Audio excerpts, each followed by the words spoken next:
Welcome to another Talking Feds one-on-one.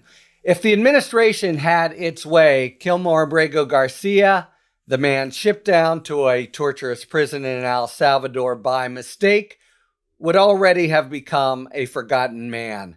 From the time nearly 2 months ago of their grievous error, the administration has trotted out really all manner of excuses to make the American people forget about this boo-boo. They said actually it wasn't a mistake, though 3 lawyers told the court otherwise, or he really is a terrible gangbanger, so no harm, no foul, or there's nothing to be done, so it's all out to El Salvador, or that even to discuss what happened with a court would trample on grave foreign policy secrets, and that Abrego-Garcia is not forgotten and that he remains front and center in the public consciousness is the doing of one person more than any, and that is Senator Chris Van Hollen. Senator Van Hollen has served as the U.S. Senator from Maryland since 2016. He's on the Foreign Relations Committee, among others. Previously, he represented Maryland's 8th Congressional District in the House, starting in 2002, and during his time there, he held high-level leadership roles within the caucus. Senator Chris Van Hollen, thanks so much for joining Talking Feds. Hi, Harry. It's great to be with you. Let me start with this. Why, you've probably been asked a few times, but why did you decide to fly down to El Salvador and meet directly with Kilmar Abrego-Garcia? To try to meet directly, it worked out, but it was a little bit of a flyer, so to speak, yes? Yes, it was a little bit of a flyer. Look, we have this man, Abrego-Garcia, who the Trump administration lawyers admitted in court, as you just said, had been wrongfully detained and deported from the United States and sent to this notorious prison in El Salvador. And so I talked to his family, his wife, Jennifer, and others, and I said, I will do everything I can to make sure he gets his due process. And when the president of El Salvador visited the United States just a little while ago and was in the Oval Office with President Trump, I wrote to the ambassador from El Salvador to the United States saying, I'd like to meet with President Bukele as well about Abrego-Garcia. And if I don't have a chance to talk to him while he's here, I intend to go down to El Salvador and try to meet with them and to secure his release so he can secure his due process rights. I didn't get the chance to meet with Bukele here, so I went down to El Salvador. There you have it. Okay, you've talked about that meeting a fair bit, but let's bring it up to the present now before doubling back. So I learned for the first time from your interview that, in fact, he'd been moved to a different facility from that notorious SECOT torture prison you mentioned. I assume you haven't been able to stay in touch with him. What do we or you know, if anything, about his current situation, since he, I gather, has no ability to communicate with the outside world? That's right. To my knowledge, I'm the only person in the outside world he's communicated with since he was illegally detained and deported to El Salvador. He's not been able to talk to his wife, his mother, his lawyers, nobody, before I met with him or since I met with him, which is in itself a gross violation of international law, because international law, requires that, people be able to speak with at least their lawyers. But no, that's the point. He's in a total news blackout and a total communications blackout. Yeah, I mean, as best I can tell, it's just a walking international law violation. And, we have this contractual arrangement where we've paid millions of dollars to El Salvador specifically for people to be housed in SECOT, which I don't know if you've seen the pictures, and of course you have. You have all these prisoners with 4 stacked bunk beds. They don't seem to have mattresses. All kind of, it really is almost reminiscent of an Auschwitz scene of people, anxious and looking out.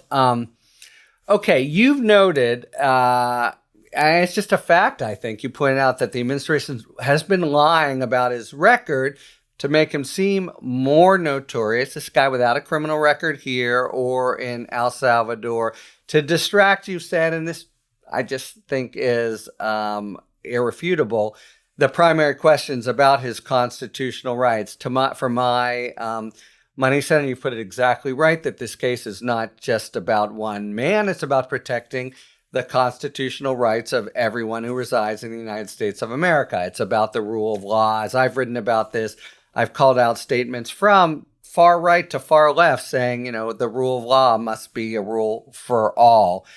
What is your sense? So now this is it's a political fray.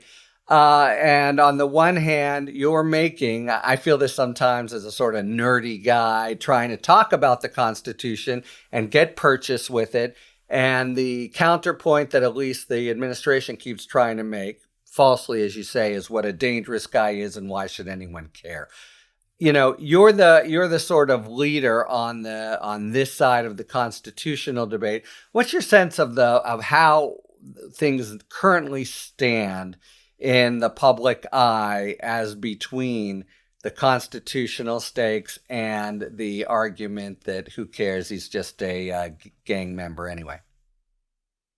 Well, you're right that the Trump administration simply wants to change the subject, right? They don't want to talk about the fact that they are violating AbregoGarcia's due process rights under the Constitution, and they don't want to agree and recognize the link between his rights being violated and the ability of the Trump administration to violate the rights of anybody else who lives in America. And so what I've said with respect to the allegations that they make every day on social media or directly from the president's mouth or Secretary, Christine Noem, I mean, they just spew out all this Who had stuff. her own photo op in front of the SECOT prison, right?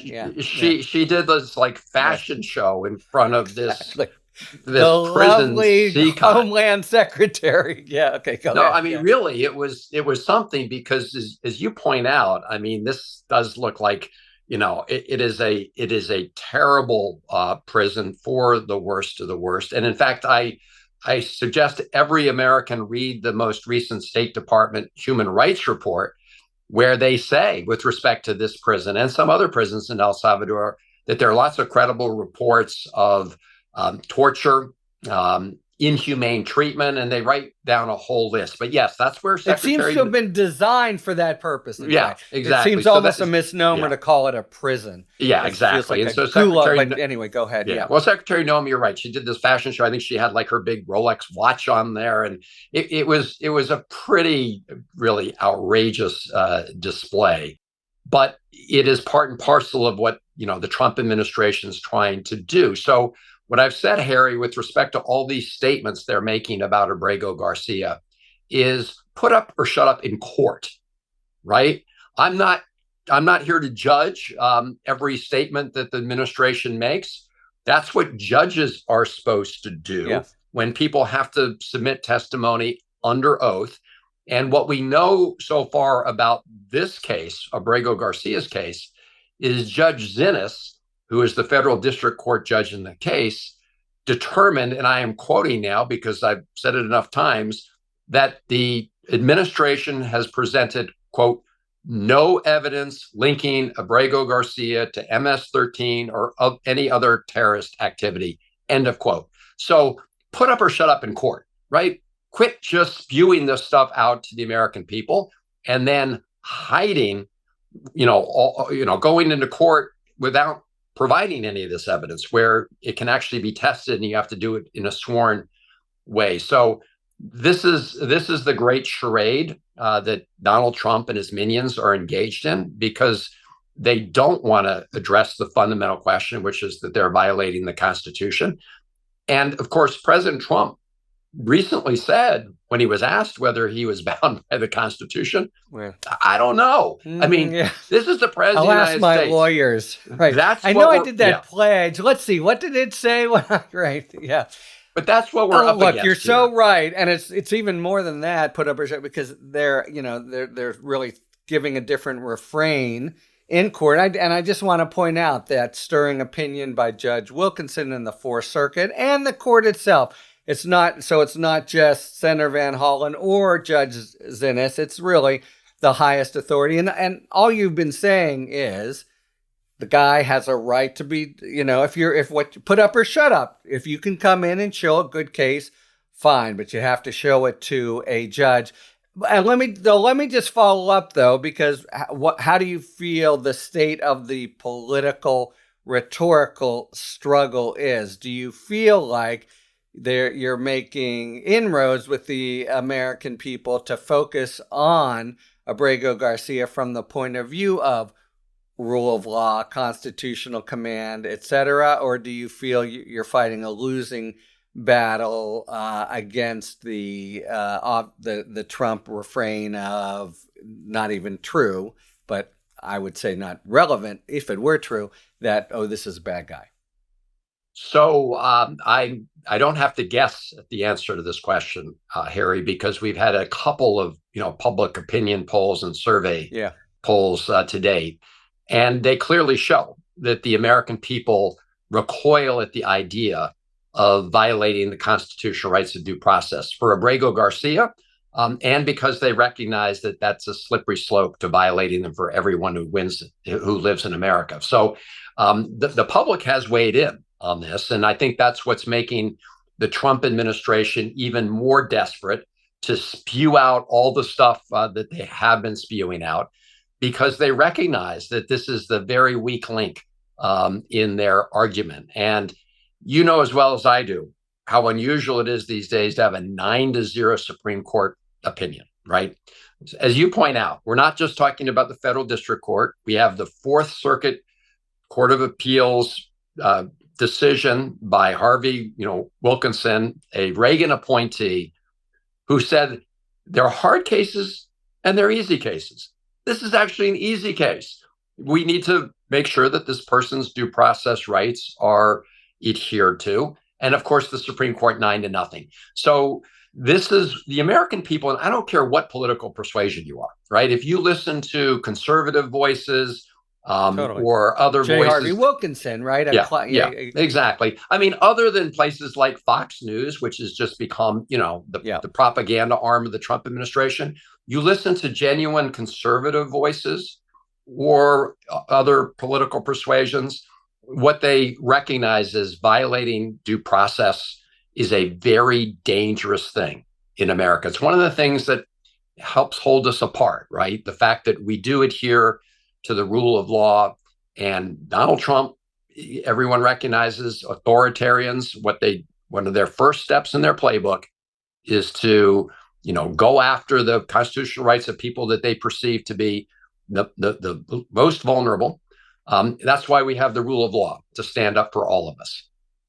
And, 9-0 unusual. Here's another unusual number, 85%. What do 85% of Americans agree on anything about? But they agree that if the court makes a ruling that Trump needs to follow it.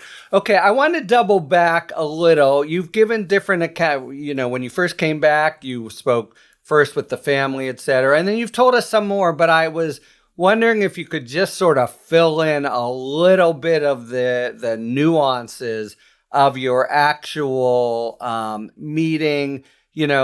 What did his mood seem to be? What did he tell you about the conditions of other people? What sorts of, can you fill in a little bit just the picture of SECOT and him, since he's out of SECOT, to a little bit of a greater extent than you've had the opportunity to do so far? Sure, of course. And first, I should say that I did not meet him at SECOT, right? Right. I'm sorry. No, but I I will say earlier in the day that I met him, I tried to go to SECOT because I believe that's where he was being held. And I got within a very short distance of SECOT, and soldiers waved our car to the side of the road. Just on your own?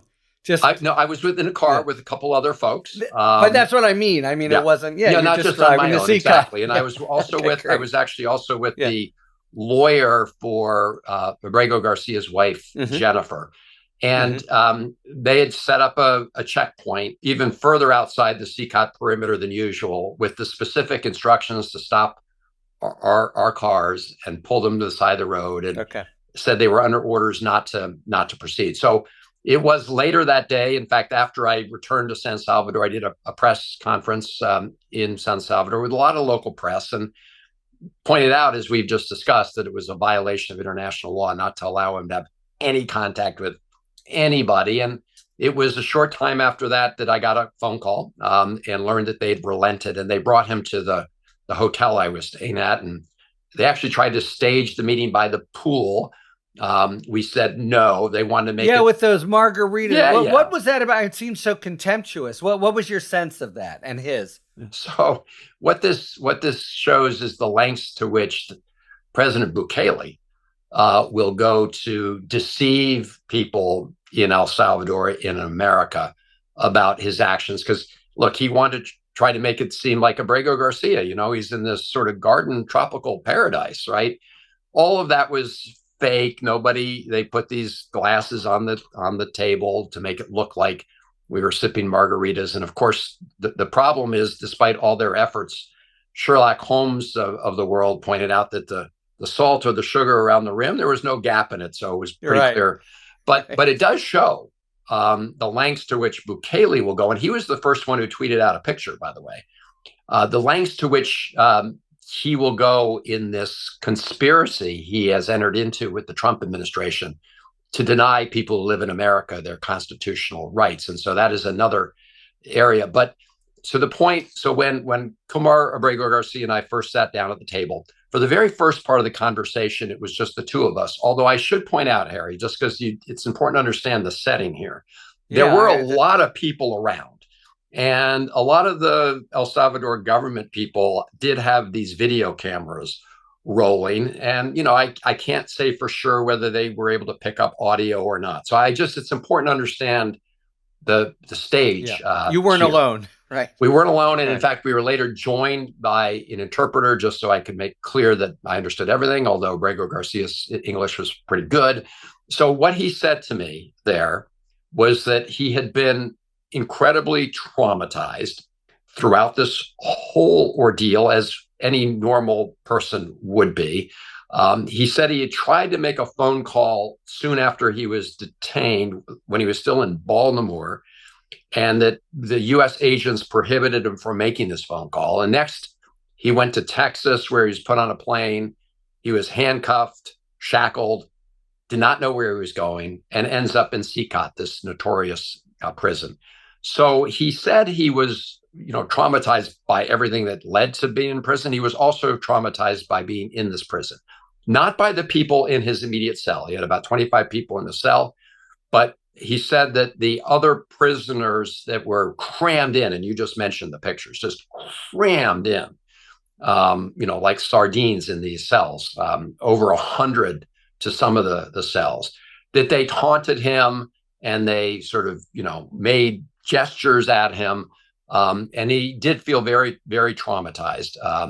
And, he was then taken to this other detention center in Santa Ana area, which was an improvement, except for, as we discussed earlier, he still can't even contact anybody, and he's under a total news blackout. Like I'm the first person who told him, that there were people in America who were standing up to, protect his due process rights. And, if people haven't seen it, there's a great video of his fellow union members. He's a sheet metal worker. He's an apprentice.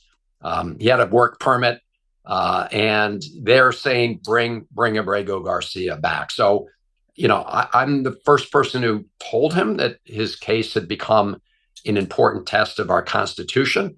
And I don't think anyone's had any contact since then. So he was very emotional about his family, especially his wife and his kids. Yeah. His kids. He really did get quite choked up there. You could actually see a tear running down his eye. When he was detained, he was driving with his 5-year-old autistic son. And so that was clearly something that was weighing on him. And, for somebody who was in this terrible situation himself, what he said was what he worried about most was his family. Although recall on this taunting point by other prisoners, they not only made a mistake, he literally had an order from an immigration judge saying, whatever you do, don't send this guy to El Salvador because he'll be subject to violence and specific kind of intimidation there.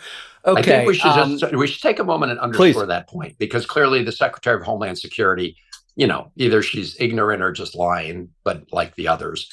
But right, a judge back in 2019, an immigration judge, had put in place a specific order saying he shall not be sent to El Salvador because his life would be put at risk. And that was during the last Trump administration, and they did not appeal that decision. So he went on to get his work permit, and there you go. Talking Feds is supported by the Brennan Center for Justice. In this new political era, the Brennan Center will do what they do best: defend the Constitution and the rule of law. They're prepared to fight against presidential overreach and will continue advocating for reforms to resist weaponized government, stop billionaires from corrupting our elections, and ensure every eligible American has the freedom to vote. Stay informed by visiting BrennanCenter.org. Now you're hearing different versions. The Trump administration in front of Judge Sins is trying very hard not to reveal anything about what happened, lest they be held in contempt. And I don't want I'm sure you know, but to tell so the listeners know, they've just now invoked the state secrets privilege and deliberative process privilege. So they're just trying to stonewall there, but they're basically saying that, it's all a huge foreign policy matter that the judiciary and everyone has to keep their hands off of. Without asking you to opine on the law, Senator, you're on the Foreign Relations Committee. You were down there. You spoke with the government. You have a sense. Can you fathom any reason why negotiation with them to bring this guy, who they made a mistake, they're the customer, to bring him back, somehow could be a huge foreign policy issue brouhaha that we just have to keep ignorant about and trust the administration? Yeah, no, not at all. Is that a rhetorical question? No, I meant it this seriously. This is a pathetic argument. And, so far the judges and the courts have, I think, seen through this. But as you're right, they just trying now to invoke the State Secrets Act, which is absolutely absurd. And the president admitted, within the last, couple of weeks, 10 days, that he could just pick up the phone and get Abrego-Garcia back. In other words, he could facilitate his return, which is what the Supreme Court has ordered him to do. But I do think it's important to point out that the government of El Salvador also agrees that we could easily facilitate his return.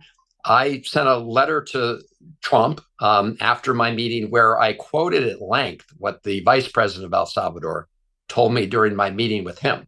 And it was pretty clear that the government of El Salvador is holding Abrego-Garcia and others because the Trump administration is paying them to do so.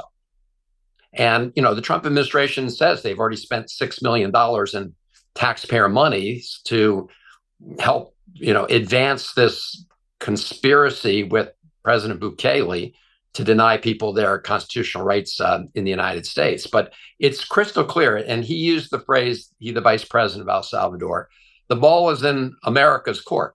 He used that multiple times during my conversation. Which is just common sense, right? Yeah, it's a two-bit dictator who wants to have Trump's approval, right? Yeah. Yeah, exactly. And look, they may wish they hadn't said this, but during that Oval Office meeting with Bukele, Pam Bondi, the Attorney General of the United States, said, well, we could send an airplane down there. And it's pretty clear that if they sent that airplane, which she offered to do, that the government of El Salvador would let Abrego-Garcia get out of prison and get on the airplane and come back so he could receive his due process.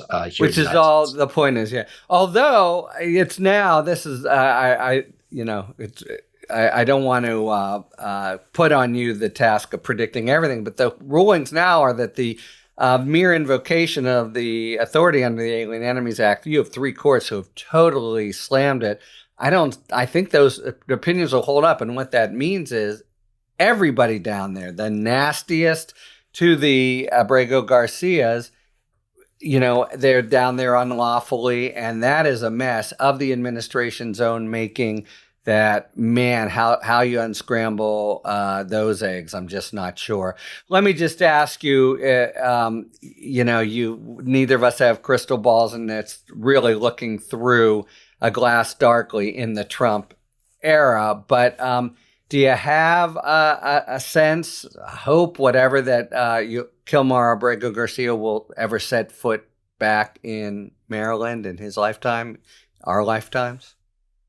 I do, but this is going to be a continued slog through the court system. And as you know, right now, the case is back before Judge Zinnes, as the federal district court judge. She has been taking discovery from administration witnesses who are supposed to be telling the court, what steps the Trump administration has been taking to facilitate his return. And she has pointed out that they've been stonewalling her. Now she's set a hearing on the question of state secrets, which is clearly just a ruse to buy time and to delay this.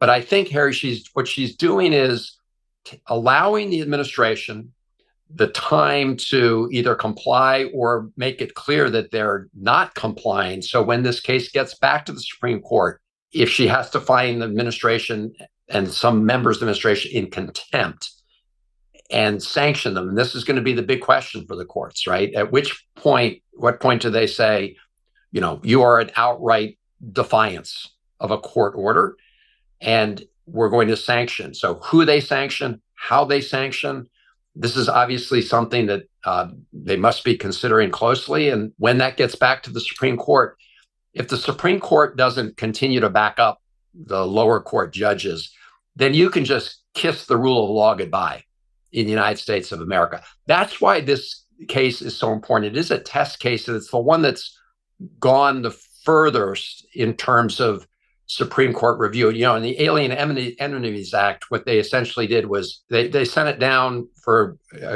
a ruling on the substance of the law to the Texas federal district court judge. And that, of course, that he was a Trump appointee, and he said that the Trump administration was violating the law. But the Abrego-Garcia case is the one that, as far as I can tell, is the most advanced in terms of reaching this big question about compliance with the rule of law, due process, the Constitution. I think that's right. And I think Judge Zinnes, everyone sort of agrees on the violations. I think she's being very careful not to get out front, lest there be an opinion that says something like, that she was right on the law, but not on the remedy. She wants to really give them every chance and build a record that you just can't say otherwise. Senator Christopher Hollen, thank you so much for your focus and your vigilance on this issue, which really does seem to me to pose just the ultimate question of not just the Constitution, but who we want to be as a people, and whether constitutional rights apply to us all. So, well, you're right. Power to you. Thanks very much. It's a very short road to tyranny if we abandon the Constitution, due process, and the rule of law. So thank you for your focus as well. Thanks for tuning in. If you enjoyed this video and other Talking Feds content, please take a second to like and subscribe. Talk to you later.